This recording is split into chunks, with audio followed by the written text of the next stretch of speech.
బ్రహ్మానందం గారి ఇంటికి వెళ్ళిన రామ్ చరణ్ గారు, ఉపాసన గారు. సో మరి ఎందుకోసం వెళ్ళారు, రీజన్ ఏంటని చాలా మంది కూడా సోషల్ మీడియాలో సెర్చ్ చేస్తున్నారు.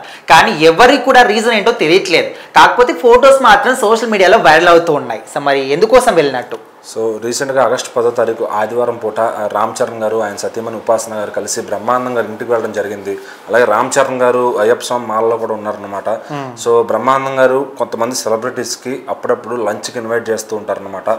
సో ఎవరన్నా కానీ కమెడియన్స్ని కానీ, హీరోలను కానీ, పెద్ద హీరోలను కానీ, చిన్న హీరోలను కానీ, ఎవరైనా ఆయనకు నచ్చిన వాళ్ళు ఉంటే ఖచ్చితంగా లంచ్కి అయితే వాళ్ళ ఇంటికి పిలిపించి వాళ్ళకి ఏదైనా ఒక ఫోటో, వెంకటేశ్వర స్వామి ఫోటోనో లేదంటే ఆయన గీసిన బొమ్మ అట్లా గిఫ్ట్ ఇస్తూ ఉంటారు.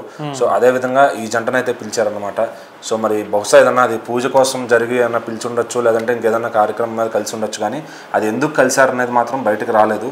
బట్ బ్రహ్మానందం గారికి మాత్రం క్వాలిటీ ఉందని ఒకసారి వెన్నెల కిషోర్ గారు చెప్పారు. ఏంటంటే ఏదన్నా ఒక మంచి ఐటెం, స్నాక్స్ కానీ ఏదన్నా మంచి ఐటెం ఉన్నప్పుడు ఆయన షూటింగ్ ఉన్నా సరే వదిలేసి రమ్మని మరి ఫోన్ చేస్తారంట.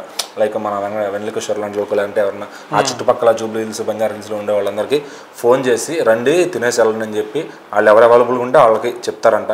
సో అదేవిధంగా మరి నిన్న వీళ్ళనైతే లంచ్కి ఇన్వైట్ చేశారు. సో మరి అది ఏ కారణం అనేది ఫ్యాన్స్ కూడా ఇంకా కనిపెట్టలేకపోయారు అనమాట.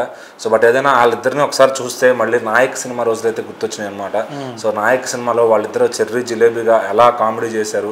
సో వాళ్ళ ఫోటోలు, వాళ్ళ ఎక్స్ప్రెషన్స్ అన్నీ చూస్తుంటే కనుక మళ్ళీ అది ఇది ఒకే రకంగా కలుపుకుని ఫ్యాన్స్ అందరూ ఆనందపడుతున్నారు అనమాట. సో మరి బ్రహ్మానందం గారు వాళ్ళ ఇద్దరు అబ్బాయిలతో, వాళ్ళ ఫ్యామిలీస్తో వీళ్ళిద్దరు కూడా వెళ్ళి ఫోటోలు దిగి వాళ్ళు చక్కటి ఒక లంచ్ క్వాలిటీ టైం అయితే స్పెండ్ చేశారనమాట. సో మరి ఆ ఫోటోలు మాత్రం నెట్టింట్లో అయితే ఫుల్గా వైరల్ అయ్యాయి. సో మళ్ళీ వీళ్ళిద్దరూ ఒక సినిమా చేయాలి, ఒక మంచి ఫుల్ లెంత్ కామెడీ క్యారెక్టర్ చేయండి అని చెప్పి ఫ్యాన్స్ కూడా డిమాండ్ చేస్తున్నారు అనమాట.